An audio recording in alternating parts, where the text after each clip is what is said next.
महाराष्ट्र में देवेंद्र फडणवीस कैबिनेट का पहला विस्तार हो चुका है। कुल 39 विधायकों ने मंत्री पद की शपथ ली, जिनमें सबसे ज्यादा बीजेपी को 19 मंत्री मिले हैं।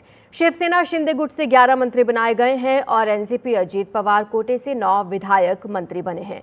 फडणवीस कैबिनेट में इस बार 15 नए चेहरों को मंत्रिमंडल में शामिल किया गया है। कई ऐसे भी चेहरे हैं जो पिछली सरकारों में मंत्री रह चुके हैं। हालांकि अभी तक विभागों का बंटवारा नहीं हुआ है।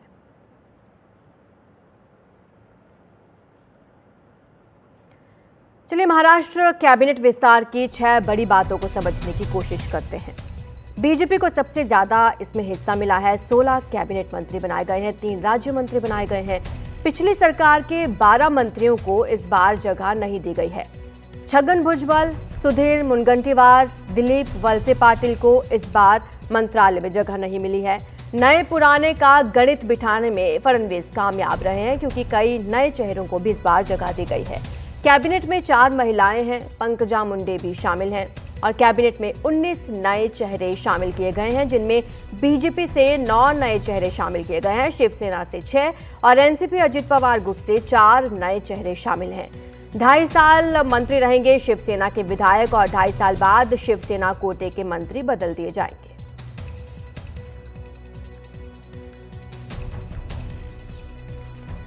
ज्यादा जानकारी हमारे सहयोगी संजय हमें देंगे। संजय, इनमें कौन कौन सी खास बातें हैं जो पहला मंत्रिमंडल विस्तार हुआ है, जिस पर हमारा ध्यान जाना चाहिए? जी अर्जु, बिल्कुल जैसा कि हम देख सकते हैं, इस मंत्रिमंडल विस्तार में सबसे बड़ा जो हिस्सा है वो भाजपा को मिला है। भाजपा को 16 कैबिनेट और 3 राज्य मंत्री पद मिले हैं। हम जानते हैं कि जो चुनाव हुए थे उसमें भाजपा के करीब 132 विधायक चुनकर आए थे, तो लिहाजा सबसे बड़ा दल होने की वजह से उन्हें बड़ा हिस्सा भी मिला है। दूसरी सबसे बड़ी बात कि 12 जो चेहरे हैं पिछली सरकार में थे उन्हें इस बार शामिल नहीं किया है। इसमें कई स्थापित बड़े चेहरे भी हैं, जैसे कि सुधीर मुनगंटीवार, छगन भुजबल, दिलीप वलसे पाटिल, धर्मराव बाबा आत्राम। तो ये देखते हुए, जैसे कि सुधीर मुनगंटीवार और छगन भुजबल ओबीसी समाज से आते हैं, तो अब विरोधी दल के नेता अब ये कहने लगे हैं कि ओबीसी के स्थापित नेताओं को दरकिनार करने की कोशिश हुई है। जाहिर तौर पर छगन भुजबल निश्चित रूप से नाराज नजर आ रहे हैं। वो माली समाज से आते हैं, जो ओबीसी का एक बड़ा वर्ग है।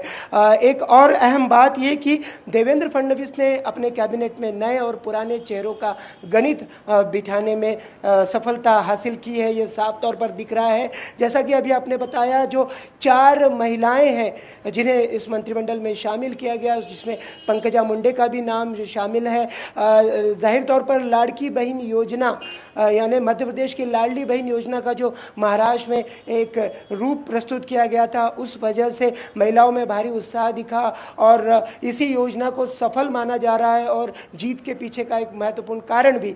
लिहाजा 4 महिलाओं को स्थान दिया गया है।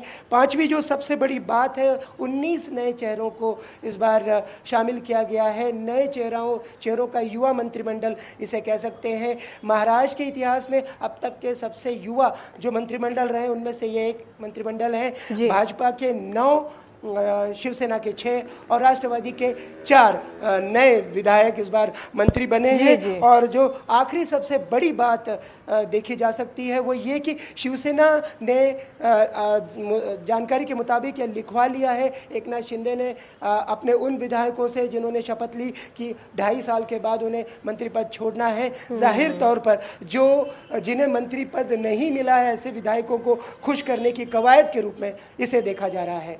शुक्रिया आपका संजय इस तमाम जानकारी के लिए।